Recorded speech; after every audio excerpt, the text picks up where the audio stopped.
The Hockey World Cup starts in a week on 28th November 2018. This is a golden opportunity for the Indian team to silence their critics who feel that the Indian team doesn't have a chance of making it big in this tournament. Indian hockey team hasn't won a World Cup since 1975.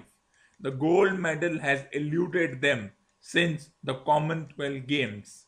They did well in the Asian Games, reaching the semi-finals but lost against Malaysia. They did well in the Champions Trophy finals but lost in the shootout against Australia, so they have earned their silver medals. But now it's time to go for the gold. They are being led by Manpreet Singh, along with the experience of Mandeep Singh, Akashdeep Singh. They can go all the way in this tournament. They have an astute coach in Harinder Singh with virtually no expectations. They can work quietly in this tournament and reach the semi-final and the final stages of this tournament.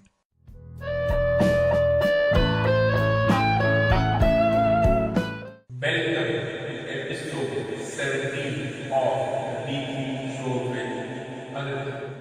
The Women's T20 World Cup has been as exciting as any World Cup could be. Just like the hockey team, there was no expectation from the women's team to even be unbeaten in the group stage, less reach the semi-finals. The way the Indian T20 women's team comfortably topped the group stage, beating Australia, New Zealand, Ireland, and Pakistan, it seemed surreal, like right out of a video game. They faced England in the semi-finals. There have been talks of a possible revenge motive against England in the 2017 50-over World Cup.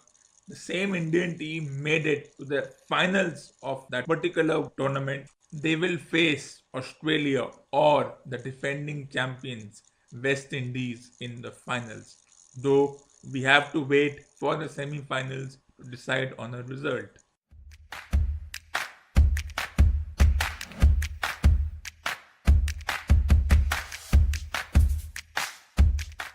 The India-Australia series, hyped and overrated always, lived up to the advertisements by the broadcasters. The first match, affected by rain, ended in Australia's favour, though it was by a margin of only 4 runs. Australia, who looked like making 130 when the rain came down, added those extra 30 runs as they went to 158.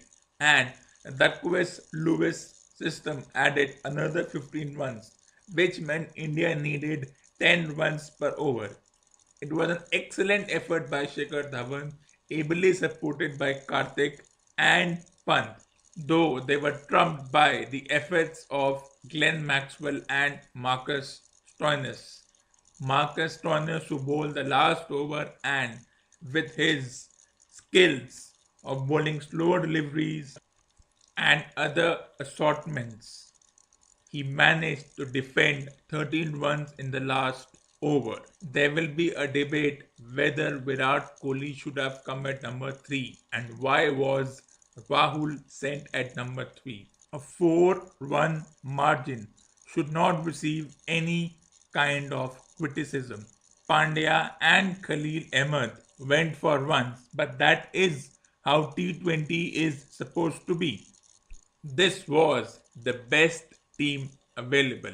With the absence of Hardik Pandya, Kedar Jadhav, they had to assemble a team where they could accommodate everyone. Instead of Rahul, they could have had Manish Pandey.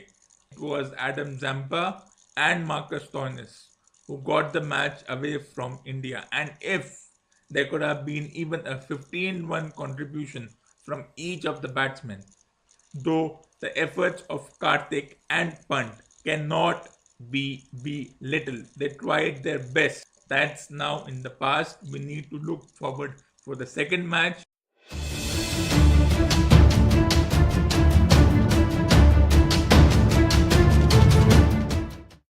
The Survivor Series pay-per-view was another epic watch as we saw champions take on champions, especially WWE champion Daniel Bryan. Yes, it's Daniel Bryan, not AJ Styles. Daniel Bryan, who won the championship, though it was mired with controversy, just like Brock Lesnar's match was affected by some dubious decisions. But in the end, when Bryan met Lesnar, it was an epic match, something which will not be seen in a long, long time.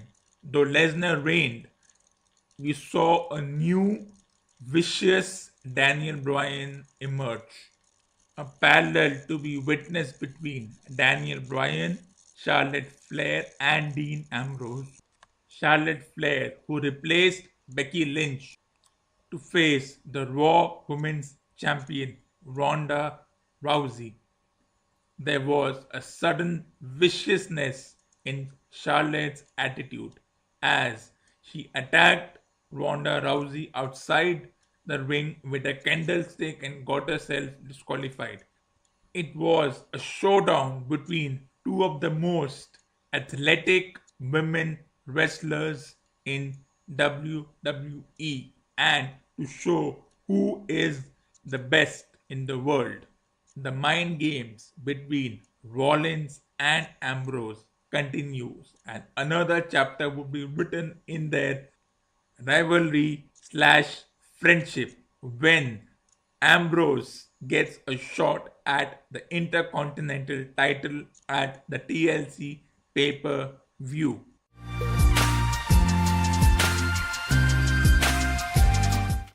Thank you for listening to this episode. Stay tuned for the next episode. Please like and subscribe to my YouTube channel.